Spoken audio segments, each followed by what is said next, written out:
সেনাপ্রধানের কাজ শুধুমাত্র যাকে পোস্টিং করতে বলা হয় তাকে পোস্টিং করে দেওয়া।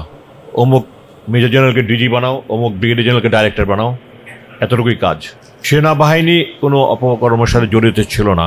সেনাবাহিনীর কিছু বিপদগামী অফিসার তারা র্যাব, এনএসআই, ডিজিএফআই গিয়ে এই সমস্ত কাজ করেছে যেগুলো সেনাপ্রধানের নিয়ন্ত্রণে নয়। র্যাব হোম মিনিস্টারের আন্ডারে, স্বরাষ্ট্র মন্ত্রণালয়ের আন্ডারে, এনএসআই এবং ডিজিএফআই সরাসরি প্রধানমন্ত্রীর অধীনে, এবং তারা তাদের পছন্দের লোককে প্রমোশন দিয়ে বিভিন্ন জায়গায় বসে এই সমস্ত অপকর্ম করিয়েছে। সেনাপ্রধানের কাজ শুধুমাত্র যাকে পোস্টিং করতে বলা হয় তাকে পোস্টিং করে দেওয়া।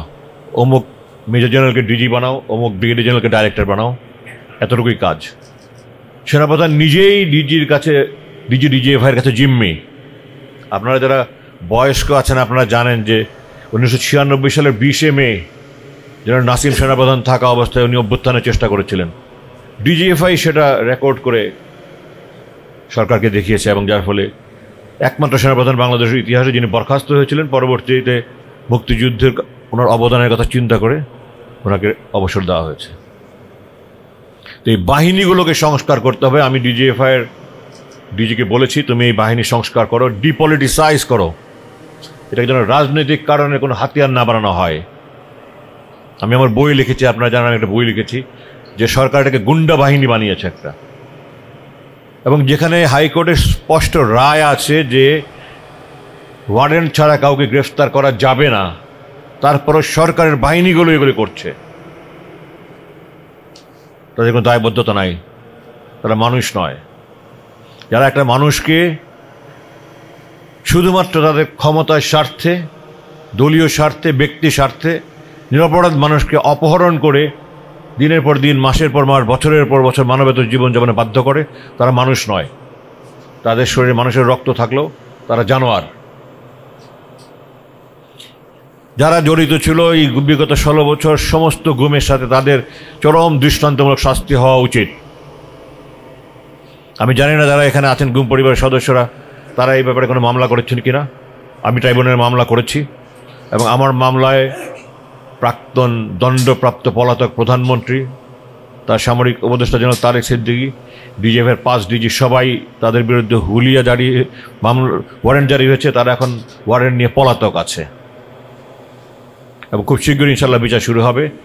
আমি আশা করছি যে সমস্ত গুম পরিবার সংশ্লিষ্ট অপরাধীদের বিরুদ্ধে মামলা করে তাদের চরম দৃষ্টান্তমূলক শাস্তি হওয়া উচিত। জাতির সামনে তাদের মুখোশ উন্মোচন হওয়া উচিত। আমি আমার বইয়ে কিছু লিখেছি, নাম আরও নাম আমার মামলায় আছে, যেগুলো যেহেতু ওয়ারেন্ট ইস্যু হয়নি আমাকে ট্রাইব্যুনাল থেকে বলা হয়েছে ওই নাম প্রকাশ না করতে। তো আমি আশা করি সবাই করবেন, যেন একটা যদি উদাহরণ দেখা যায় যে দৃষ্টান্তমূলক শাস্তি হয়েছে, ভবিষ্যতে আর কেউ করার আগে 10 বার চিন্তা করবে। এই ব্যাপারে সরকারের অগ্রণী ভূমিকা পালন করতে হবে। রাজনীতিবিদদের ভূমিকা আমি অত্যন্ত হতাশ। জুলাই বিপ্লব থেকে ওনারা কোনো শিক্ষা নিয়েছেন বলে আমার কাছে মনে হয় না, এবং ওনারা ভবিষ্যতে যারাই ক্ষমতায় যাবে তারাও রাজনৈতিক স্বার্থেই বাহিনীগুলোকে ব্যবহার করবে, এটা আমি আশঙ্কা করছি। এই জন্য আমি এই সরকারের কাছে দাবি জানাচ্ছি যে আপনারা এটা ব্যাপারে কিছু একটা আইন প্রণয়ন করে যান, যেন ভবিষ্যতে কেউ এইরকম দুঃসাহস না দেখায়। জনসচেতনতা গড়ে তুলতে হবে। আপনারা দেখেছেন যে কোথাও কোথাও যারা অপরাধ করছে জনগণ তাদেরকে ধরে শায়েস্তা করছে। জনগণের মধ্যে একটা প্রতিরোধ গড়ে তোলার মানসিকতা তৈরি করতে হবে।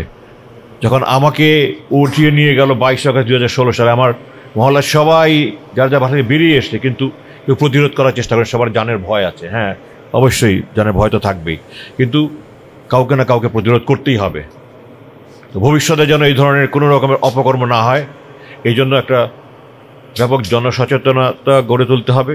সরকারকে ভূমিকা রাখতে হবে, বাহিনী প্রধান যারা আছেন এবং ভবিষ্যতে হবেন তাদেরকে এই ব্যাপারে অত্যন্ত দৃঢ় মনোবলের পরিচয় দিতে হবে। আল্লাহ এবং তার রসুলের আদেশের বাইরে আমরা কিছু করব না, এই দৃঢ়তা তাদের থাকতে হবে। ভবিষ্যতে যারা রাজনীতিবিদ তারা যেন দেশ গঠনে, সুনাগরিক গঠনে আনুগত্য না করার মতো বাহিনী গড়ে তুলতে পারে, তাদের ভূমিকা রাখতে হবে। আমি আশা করি, যদিও আমি খুব বেশি আশাবাদী নই, তারপরেও আমি আশাবাদী মানুষ, আমি অপটিমিস্টিক মানুষ। আমি নেতিবাচক মনোভাব পোষণ করি না, সবসময় ইতিবাচক মনোভাব পোষণ করি। আমি আশা করব তাদের বোধোদয় হবে, যারা ক্ষমতায় যাবে তারা এই ব্যাপারে যথাযথ ব্যবস্থা গ্রহণ করবে। আপনারা সবাই দোয়া করবেন যেন যারা গুম হয়ে আছেন তারাও জীবিত ফিরে আসে, এবং ততদিন পর্যন্ত আল্লাহ যেন এই পরিবারগুলোকে ধৈর্য ধরার শক্তি দেন, সাহস দেন। আপনারা সবাই দেশের জন্য দোয়া করবেন দয়া করে। আমি দেশ নিয়ে খুব চিন্তিত, এবং সামনে আমি খুব ভালো কিছু বলে আশা করছি না। আমি দোয়া করে যেন আমার আশঙ্কা মিথ্যা পরিণত হয়। আপনাদের সবার কাছে আমি দেশের জন্য দোয়া চাই। দেশ ভালো থাকলে আমরা ভালো থাকব। আমরা যেন আবার অন্ধকারে না হারিয়ে যাই। এই ছাত্র জনতার যে একটা আশার আলো জাগিয়েছে, এই আশা যেন আমরা ধরে রাখতে পারি, আশার আলোতে যেন আমরা ভবিষ্যৎ আলোকিত করতে পারি, সুখী শান্তিপূর্ণ সমৃদ্ধশালী বাংলাদেশ গড়ে তুলতে পারি। আপনারা সবাই দোয়া করবেন। আমরা সবাই সমৃদ্ধভাবে কাজ করে আশা করি ইনশাআল্লাহ পারবো। আল্লাহ আমাদের সবাইকে ভালো রাখুক। আসসালামু আলাইকুম।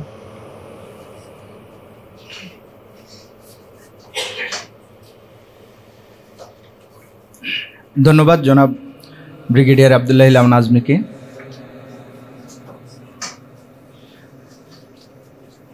প্রিয় উপস্থিতি, আমরা এ পর্যায়ে আমাদের আরেকজন ভাই গুম আছেন, হাফেজ জাকির হোসেন ভাই। আমরা হাফেজ জাকির হোসেন ভাইয়ের ফ্যামিলি এখানে উপস্থিত আছেন। হাফেজ জাকির হোসেন ভাইয়ের ভাই, আমরা তার কাছ থেকে হাফেজ জাকির ভাইয়ের গল্প শুনবো, তার কথা শুনবো। এ পর্যায়ে কথা বলবেন হাফেজ জাকির হোসেন ভাইয়ের ভাই জনাব জিয়াউদ্দিন। জনাব জিয়াউদ্দিনকে তার বক্তব্য পেশ করার জন্য।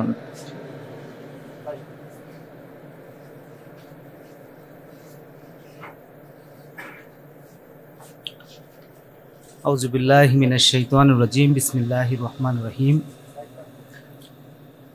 বাংলাদেশ ইসলামী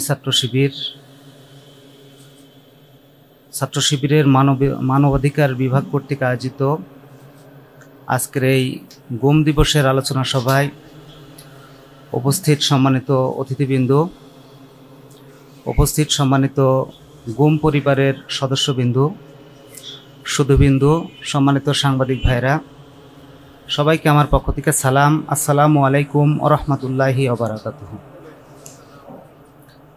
আমার ছোট ভাই হাফেজ জাকির হুসাইন 2013 সালের 3 এপ্রিল ঢাকা মোহাম্মদপুরের টিক্কাপাড়ার একটি বাসা থেকে রাত আনুমানিক 4টার দিকে র্যাব ও আইন শৃঙ্খলা বাহিনীর পরিচয় দিয়ে একদল লোক তার বাসায় ঢোকে এবং তার মোবাইল ট্র্যাকিং করে তাকে তুলে নিয়ে যায়। আমাদের বাসা কুষ্টিয়াতে। পরের দিন সকাল ভোরবেলায় তৎকালীন সময়ের দিগন্ত টেলিভিশনের ব্রেকিং নিউজে একটা সংবাদ আমরা দেখতে পাই যে বাংলাদেশ ইসলামী ছাত্র শিবিরের আদাবর থানার সভাপতি জাকির হোসেন গ্রেপ্তার। এরপরে আমি এবং আমার বড় ভাই ঢাকাতে আসি। এসে আমরা আইন শৃঙ্খলা বাহিনীর যতগুলো দপ্তর আছে সবগুলো দপ্তরে, ডিবি অফিসে, র্যাব অফিসে, আদাবর থানা, মোহাম্মদপুর থানা, এরপরে আদালতে, সব জায়গায় আমরা খোঁজ নিয়েছি, তার কোনো খোঁজ আমরা পাই নাই। এরপরে আমরা একটা সংবাদ সম্মেলন করেছি। Human rights watch, amnesty international, সকল দপ্তরকে আমরা আমাদের এই ভাইয়ের নিখোঁজের সংবাদটা আমরা তাদের কাছে পৌঁছিয়েছি। অত্যন্ত পরিতাপের বিষয়, আজকে প্রায় 13 বছর হতে চলল, আমরা আমাদের ছোট ভাই হাফেজ জাকিরের কোনো সংবাদ আমরা পাই নাই। আমি এই সরকারের কাছে আবেদন রাখতে চাই যে হাফেজ জাকিরের জীবিত এবং মৃত আমরা সংবাদ শুনতে চাই, এবং যারা এই ন্যাক্কার কাজের সাথে জড়িত তাদের দৃষ্টান্তমূলক শাস্তি আমরা চাই। সুপ্রিয় উপস্থিতি, এ কথা বলেই আমি আমার সংক্ষিপ্ত কথা শেষ করছি। ওমা তৌফিক ইল্লা বিল্লাহ। আসসালামু আলাইকুম ওয়া রাহমাতুল্লাহ।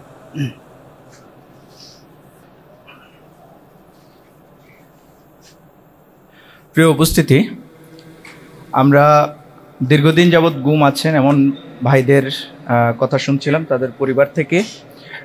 আমরা ছাত্র শিবির বিগত ফ্যাসিস্ট স্বৈরাচার সরকারের সময় সবচাইতে নির্যাতিত ছিল এবং বর্তমানেও অর্থাৎ জুলাইয়ে যে আন্দোলন, এই আন্দোলনে ছাত্র শিবির সামনের সারিতে প্রতিরোধ গড়ে তুলেছে। এবং আপনারা জানেন যে এই জুলাইয়ের স্টালিনগ্রাদ খ্যাত যাত্রাবাড়ি, সেই যাত্রাবাড়িতে আমাদের ভাই মাতোয়াইল থানার সভাপতি আমাদের মাসরুর হাসান ভাইকে গুম করা হয়েছিল। 6 দিন গুম রাখা হয়েছিল। তাদের সন্ধান চেয়ে যখন মাসরুর হাসান ভাইয়ের ভাই এবং তার বাবা সংবাদ সম্মেলন করতে গিয়েছিল, তাদেরকে পর্যন্ত ডিবি উঠিয়ে নিয়ে গিয়েছিল। কতটা নির্মম নির্যাতন করা হয়েছে আপনারা দেখেছেন, আপনারা জানেন।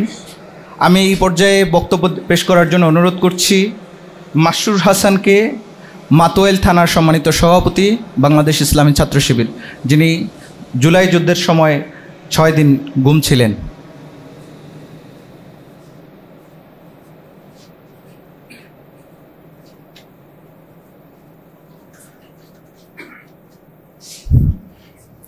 আসসালামু আলাইকুম। সর্বপ্রথম শুকরিয়া আদায় করছি সেই মহান রবের, যিনি আমাদেরকে এরকম একটি সুন্দর বিজয় দান করেছে।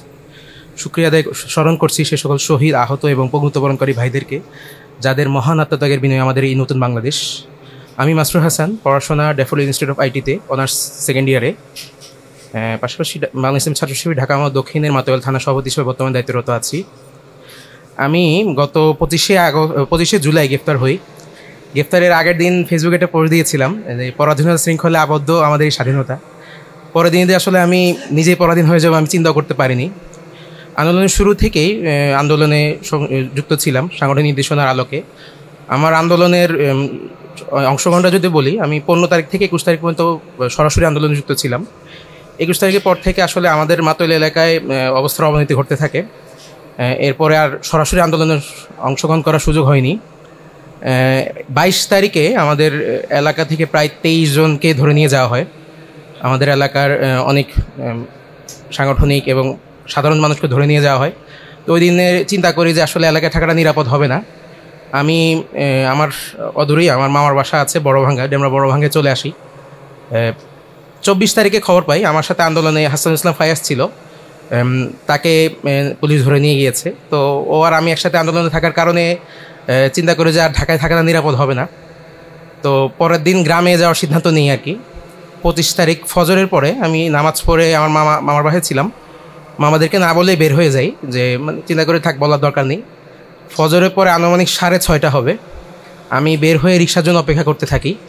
প্রতিমধ্যেই রিক্সায় 2 জন সিভিল ড্রেসে এসে আমার সামনে রিক্সা থামায় এবং সাথে সাথে আমার শার্ট এবং প্যান্ট ধরে ফেলে আর কি। ধরেই আমার মাথা 2 দিক থেকে অস্ত্র তাক করে, আমাকে কিল ঘুষি মারতে থাকে। তো তারা ধরেই তাদের তৎকালীন লালবাগ স্পেশাল জোনের ডিসি মশিউর, তাকে সে মনে তখন ওখানে মিশনে ছিল, তাকে ইনফর্ম করে। সে প্রায় 10-12 জন নিয়ে একটি হাইস গাড়িতে করে চলে আসে, এসে আমাকে কিল ঘুষি মারতে থাকে। তো আমাকে তখন হ্যান্ডকাফ পরিয়ে তাদের গাড়িতে বসায় রাখে এবং আরও একটি টিম আমার মামার বাসায় যায়। মামার বাসায় যেয়ে তারা নাটক সাজায় হচ্ছে যে মাসরুর কোথায়, মাসরুরকে বের করে দেন, মাসরুরকে খুঁজে বের করেন। তো তারা এই কথা বলে আমার মামার 2 ছেলে এবং আমার মামির গায়েও তারা হাত তুলে, ভাঙচুর করে প্রচুর। তো আমার মামার 2 ছেলেকে তারা ধরে নিয়ে আসে, ধরে আমার সামনে দিয়ে নিচে নামায়। কিন্তু আমার গাড়িতে শেড দিয়ে থাকার কারণে আমাকে তারা দেখতে পায় না, কিন্তু আমি তাদেরকে দেখতে পাচ্ছিলাম। তখন অনেক কান্না আসে আসলে, যেন আমি সংগঠনের সাথে জড়িত, কিন্তু আমার মামার ফ্যামিলি কোনোভাবেই রাজনৈতিক কোনো কিছুর সাথে সম্পৃক্ত ছিল না। তাদেরকে ধরে একটি গাড়িতে করে ডেমরা থানায় নিয়ে আসা হয় এবং আমাকে জমটুপি পরিয়ে সরাসরি ডিবি অফিসে নিয়ে আসে। ডিবি অফিসে নিয়ে এসেই আমাকে প্রথমেই একদম প্রায় অর্ধলুঙ্গ করে ফেলে আর কি। আমাকে নিয়ে এসে বাঁশডালা দেওয়া শুরু করে, শোয়ে বাঁশডালা দেওয়ার সাথে সাথেই আমার হাত এবং পা অবশ হয়ে যায় আর কি। আমার শরীরের প্রত্যেকটি অঙ্গ প্রত্যঙ্গে বা প্রত্যেকটি জয়েন্টে তারা আমার হাতুড়ি দিয়ে আঘাত করে। প্লাস দিয়ে তারা আমাকে স্ক্রুর মতো করে আমার শরীরের প্রত্যেকটা জায়গায় চামড়ায় তারা টানতে থাকে আর কি। বেল্ট দিয়ে তারা আমাকে মারতে থাকে। টানা 2 দিন তারা আমাকে কোনো প্রশ্ন করা ছাড়াই, কোনো জিজ্ঞাসাবাদ ছাড়াই আমার উপর তারা নির্যাতন চালায় আর কি। 25 থেকে 26 তারিখ রাত পর্যন্ত। 26 তারিখ রাতে আমাকে তারা ডিবি সেলে দেয়, নিচতলায়। সেখানে যাওয়ার পরে পরিচিত মুখ খুঁজতে থাকি আর কি। তো হাসানুল ইসলাম ফায়াজকেও পাই, আশেপাশে অনেক পরিচিত ভাইরা ছিল। ডিবিতে 25 তারিখ থেকে 30 তারিখ পর্যন্ত ছিলাম। তো ডিবি সেলে অনেককে দেখা হয়। ডিবি সেলে যদি এটা বর্ণনা দিই যে আমাদের মানে ডিবি সেলগুলো মাত্র 3টা রুম ছিল, প্রায় 25 থেকে 30 স্কোয়ার ফিটের হবে। ওখানে প্রায় আমরা 120 থেকে 30 জন ছিলাম। রাত্রে যখন শুইতাম মানে হয়তো কারো পায়ের উপরে মাথা দিয়ে শুইতে হইতো, এরকম একটা অবস্থা। মানে খুবই একটা খারাপ অবস্থা ছিল।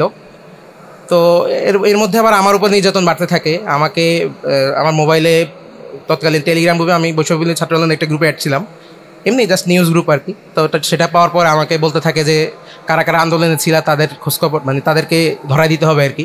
এবং আমার সাংগঠনিক যে ভাইরা আছে ডেমরা অঞ্চলে তাদেরকে ধরাই দিতে পারলে আমাকে ছেড়ে দিবে। তা আমি অস্বীকার করি, আমার উপর নির্যাতন বাড়তে থাকে। সর্বশেষ হচ্ছে আমাকে বলা হয় যে হত্যা মামলা, মানে পুলিশ হত্যা মামলায় তারা আমাকে ফাঁসানোর চেষ্টা করে। তা আমি কোনোভাবেই সেটা স্বীকার যাই না। আমার মামলা যে প্রথম 3 আসামি তাদেরকে জোরপূর্বক গান পয়েন্টে রেখে তাদের থেকে হত্যার মামলার সাক্ষ্য নেওয়া হয়। তা আমার থেকে না পারার কারণে আমার উপর তারা নির্যাতনের মাত্রা আরও বাড়তে থাকে। সর্বশেষ 28 তারিখে হাসনাতের বিষয়ে তারা আমাকে বলে যে তুমি তার বিষয়ে বলবে যে সে হত্যার সাথে সরাসরি জড়িত ছিল, যেহেতু তোমার সাথে ছিল। তো আমি সেটা অস্বীকার করি। তা আমার উপরে আরও নির্যাতনের মাত্রা বাড়তে থাকে। 30 তারিখে আমাকে কোর্টে প্রেরণ করা হয় মিথ্যা অস্ত্র মামলার আসামি বানিয়ে আর কি। দুপুরবেলা কোর্টে প্রেরণ করা হয়, আমাকে 10 দিনের রিমান্ড চাওয়া হয়। তো আমার শারীরিক অবস্থা দেখে মহামান্য আদালত আমার 2 দিনের রিমান্ড মঞ্জুর করে। তো রিমান্ড থেকে আসার পরে আবার সন্ধ্যাবেলা আমাকে আবার জিজ্ঞাসাবাদের জন্য নিয়ে যাওয়া হয় আর কি। জিজ্ঞাসাবাদে নিয়ে যে আমার ভাইয়ের ছবি আমাকে দেখায়, যেটা তোর ভাই না। আমি একটু আমার বুকে একটু মোচড় দিয়ে ওঠে আর কি। তো আর কিছু বলে নেই, জাস্ট আমার ভাইয়ের খোঁজখবর নিল আর বাবার ছবি দেখাইলো আর কি, বাবা আর ভাইয়ের। তো রাত 10টার সময় আমাকে সেলে দিয়ে দেয়। রাত 10:30টার সময় দেখি যে আমার ভাইয়া ডিবি সেলে ঢুকতেছে।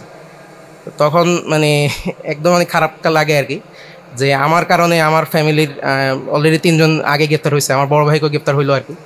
30 তারিখ দুপুরের সময় ভাইয়াকে এই প্রেস ক্লাব থেকে গ্রেপ্তার করে। আমার সমস্যা বলে আয়োজন করা হয়েছিল। ভাইয়া সমস্যা বলে পৌঁছার আগেই তাকে ডিবি তুলে নিয়ে যায় আর কি। ভাইয়ের উপর অমানসিক নির্যাতন চালায়, ভাইয়াকে আমার মতোই তাদের নির্যাতন চালায়, ঝুলিয়ে পিটায় এবং শরীরের প্রত্যেকটি জায়গায় তার আঘাত করে আর কি। অবশেষে 1 তারিখে আমাকে আবার কোর্টে প্রেরণ করা হয়, আবার 5 দিনের রিমান্ড চাওয়া হয়। সেদিন মহামান্য আদালত আমার অবস্থা দেখে আর রিমান্ড মঞ্জুর করেনি, আমাকে সরাসরি কেরানীগঞ্জ আদালতে প্রেরণ করে। জুলাইয়ের 1 বছর পার হয়ে গেল। তারপর আসলে দুঃখের সাথে বলতে হচ্ছে যে আমাদের যে মামলাগুলি সেগুলোর এখনও নিষ্পত্তি হয়নি। এখনও আইনের চোখে আমরা আসামি হিসাবে আছি আর কি। হাজারো শহীদের রক্তের বিনিময়ে যারা আজকে ক্ষমতার মস্তদে বসেছেন তাদের উদ্দেশ্যে বলতে চাই যে আমাদের এই মামলাগুলো যদি আপনারা নিষ্পত্তি করে না পারেন, অন্তত আমাদেরকে জেলে পড়ে রাখেন, যেহেতু আমরা আইনের চোখে আসামি। সবাই আমার জন্য দোয়া করবেন, আমি যাতে দেশ ও দশের কল্যাণে কাজে লাগতে পারি। আসসালামু আলাইকুম।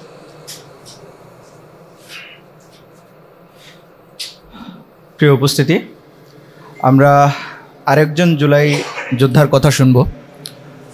একসাথেই ছিলেন, আপনারা সেই ছেলেটিকে চিনেন, জানেন। বাংলাদেশের জার্সি পরা অবস্থায় 2 হাতকে হাতে কড়া লাগানো, বাংলাদেশের কোনো আইনে ছিল না যে 18 বছরের নিচে কাউকে হাতে কড়া লাগানো, কিন্তু বিগত ফ্যাসিস্ট সময়ে ফ্যাসিস্ট সরকার এটা করেছে, যা আপনাদের প্রত্যেককে নাড়া দিয়েছে, পুরো জাতিকে নাড়া দিয়েছে।